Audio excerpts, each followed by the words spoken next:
udah ditanyakan sama dokter Tan ya, bahwa ini nguntungin siapa gitu kan. Bahwa kalau kita lihat memang ini kan budgetnya sangat tipis sekali. Tapi apakah memang kita tidak mempunyai kemampuan untuk meningkatkan budget itu sehingga kualitas makanan lebih bagus dan sebagainya.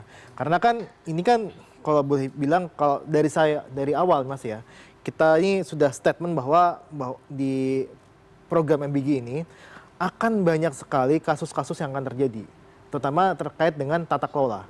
Tata kelola yang akan ujungnya akan ke korupsi.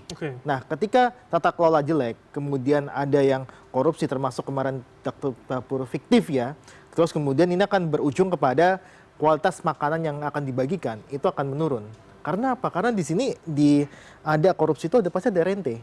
Rente ini pasti akan mengurangi berkali-kali gitu kan. Nah, pasti akan ada di situ. Nah, makanya ini kualitasnya pasti akan berkurang. Itu kita sudah ingatkan di Januari, Februari, kita sudah minta untuk evaluasi untuk BGN tapi tidak didengarkan, yang pada akhirnya ini akan ya tadi puncak gunung esnya itu cuma keracunan yang ini, tapi bawahnya itu sangat kropos gitu. Kalau tadi dokter Tan dari sisi kesehatannya, tapi dari sisi tata kelola ini adalah satu tata kelola yang menurut saya adalah buruk. Ya, ada satu anggota DPR yang bermain di situ, membuat dapur MBG. Ada DPRD di situ bermain di situ. Dan ini kan rente semua. Jadi maksud Anda ini terlalu banyak pemain-pemainnya? Atau sebenarnya Selyus punya data sebetulnya seberapa ini dikuasai oleh yang tidak seharusnya begitu? Ya, kalau kita lihat hampir Mas ya, kita bisa bilang 70-80% lah. Yang mengurus dapur MBG ini ada kaitannya dengan pemerintah ataupun partai penguasa. Di situ ada anggota Gerindra, partai Gerindra, ataupun anggota-anggota simpatisan lainnya. Nah, inilah yang menyebabkan dari sisi tata kelola juga sudah buruk. Sisi korupsinya juga sangat-sangat besar.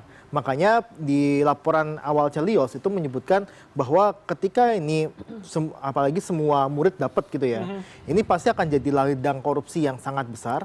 Dan kita menyarankan saat itu ada dua, ada bisa kita ke sekolahnya atau kita targeted subsidies. Nah, inilah yang sayangnya tidak didengarkan. Makanya kemarin-kemarin ada wacana untuk memberikan dia uang. Keluarganya uang gitu kan. Itu sudah kita pikirkan juga dan kita sudah sampaikan juga, tapi nampaknya pemerintah tetap kekeh bahwa harus memanfaatkan SPPG karena dinilai dapat memberikan multiplier terhadap tenaga kerja dan sebagainya. Tapi dalam data Selyus itu sebenarnya sudah berdampakkah ke perekonomian lokal paling tidak? Apakah UMKM terlibat di sana? Kalau yang kita lihat, kalau secara nasional itu angka di PDB itu cuma 0,06% dampaknya. Kita sudah hitung. Terus kemudian kalau kita lihat untuk penyerapan tenaga kerja, memang ada yang diserap.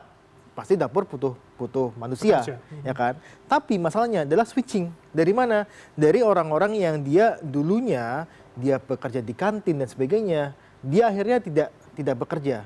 Banyak kejadian yang kita temukan di lapangan bahwa banyak yang dia tutup dan sebagainya karena tidak laku lagi, karena ada MBG digantikan oleh MBG. Makanya kita selalu bilang ini bukan menciptakan lapangan kerja tapi switching dari tenaga kerja yang ada di kantin dan sebagainya itu masuk ke itu masuknya ke dapur MBG. Makanya ini bukan menciptakan multiplier tapi ini switching.